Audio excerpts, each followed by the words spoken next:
Hi అండి, అందరికీ నమస్కారం. Welcome to Keerthi's kitchen. మీకు కనుక మా వీడియోస్ నచ్చినట్లయితే ఒక లైక్ చేయండి.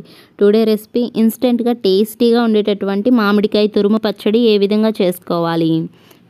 ముందుగా దీనికోసం ఒక మామిడికాయని తీసుకొని నీట్గా వాష్ చేసుకొని తడి లేకుండా పైన తొక్క తీసుకొని ఈ విధంగా తురుముకోవాలి. ఆవాలు మెంతి పిండి కోసం ముందుగా ఒక మూకుడు పెట్టుకొని అందులో ఒక టేబుల్ స్పూన్ ఆవాలు 10 నుంచి 15 మెంతులను యాడ్ చేసుకొని దోరగా వేయించుకొని పౌడర్ని సిద్ధం చేసుకొని ఉంచుకోవాలి. ఇప్పుడు ముందుగా తురుముకున్నటువంటి మామిడికాయ తురుముని ఒక కప్పు కొలతలతోటి తీసుకోవాలి. ఇక్కడ నేను తీసుకున్నటువంటి మామిడికాయ తురుము ఖచ్చితంగా 2 కప్పులు వచ్చింది.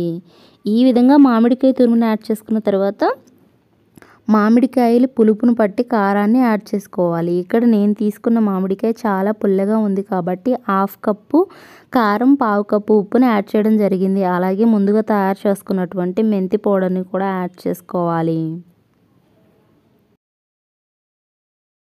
ఇలా ఇదంతా కూడా బాగా కలిసే విధంగా బాగా మిక్స్ చేసుకొని సిద్ధం చేసుకోవాలి. ఇప్పుడు ఈ పచ్చడికి పోపు పెట్టుకోవాలి. పోపు కోసం ఒక మూకుడు పెట్టుకొని అందులో 2 స్పూన్ల ఆయిల్ని యాడ్ చేసుకోవాలి. ఆయిల్ యాడ్ చేసుకొని అందులో పోపు దినుసులను యాడ్ చేసుకోవాలి. మనం ఇన్స్టెంట్గా చేస్తున్నాం కాబట్టి ఇక్కడ పచ్చిశనగపప్పు, మినపప్పుని యూజ్ చేయడం జరిగింది. అలాగే వెల్లుల్లి, కరివేపాకు, ఎండుమిరపకాయలను కూడా యాడ్ చేసుకొని పసుపును కూడా యాడ్ చేసుకొని బాగా ఫ్రై చేసుకున్న తర్వాత వేడి నూనెని పచ్చడిలో వేసుకోవాలి. నిలువ ఉండాలి అనుకున్నప్పుడు దయచేసి వేడి నూనెని యూజ్ చేయవద్దు.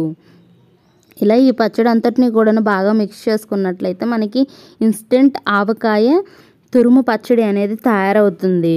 ఇలా తయారు చేసుకున్నటువంటి ఈ పచ్చడిని 2 గంటల తర్వాత వేడి అన్నంలో కాసింత నెయ్యి వేసుకొని తింటే చాలా కమ్మగా ఉంటుంది.